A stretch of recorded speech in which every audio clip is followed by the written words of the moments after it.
Okay, um, today I want to talk about this topic. It's called the IVF, which has been sold to society as a miracle solution, a clean, perfect, scientific answer to infertility. People think once you enter an IVF clinic, everything is done, everything is controlled, everything is safe and guaranteed. Mugwano, things are kind of different. But the truth is far more complex. That's the truth.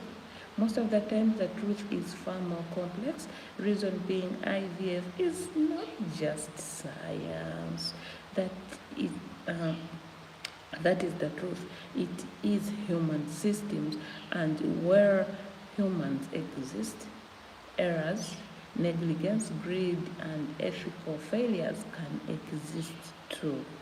So what I want you to know, guys, that if many women do believe that if I carry the baby, it must be mine. Doctors can never make mistakes, and IVF guarantees motherhood. Yes, it's true. But IVF involves multiple stages, multiple hands, and multiple decisions. Eggs are collected, stored, labeled, sometimes frozen.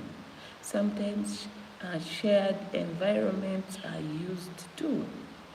One small error like this, I do repeat, one small error like this, or one unethical decision can change a woman's entire life. Kakati gwe oli eyo nga mukwano tonamanya bintu bino, osooka okoleko ka research before going there, because IVF does not only test your womb, it tests trust in institutions, doctors, systems, and contracts. People think IVF is like ordering food online.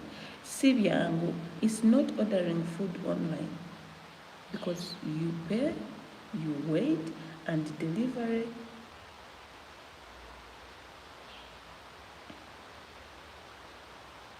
Yeah, as I was still saying, people think IVF is like ordering food online. Mukwano, this is not ordering food online, because you have to pay, you have to wait, and the delivery is guaranteed. Science says, madam, this is not Amazon Prime.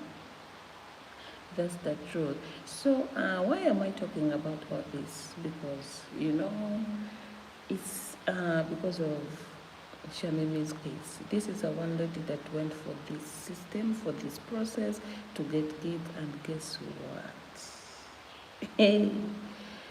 When motherhood becomes a question, it's really confusing.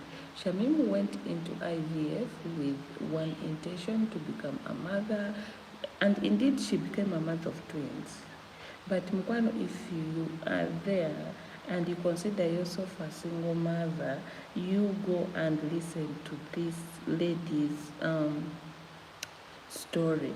You're going to know that, hey, guka bisaka janja.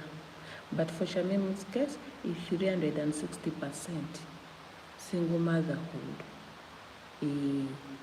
And for others, it's 50-50. Temudamu na kwekali, temudamu na kaba. Because she wanted to become a mother, she trusted the system, the professions, and the process. She carried the pregnancy. She suffered morning sickness. She felt the kicks. She delivered the babies. Then the shock. Oh my God. Then the shock, she was informed that the eggs used were not hers. I know you're going to ask me how. Yes. When she delivered, the babies weren't resembling. There was no any resemblance either to the mom or to their dad. According to Shamim, the dad started getting questions about the kids, and she was like, okay, let's go for DNA. When the dad went for the DNA, it was negative. When Shamim went, and according to her, she did not do her DNA in Uganda, but in the US, it was still negative 0.01. It was the maternal results, implying that even her, she is not the real mother of the kids. Kakati awo, things stand. Era, according to her, for her, she said in her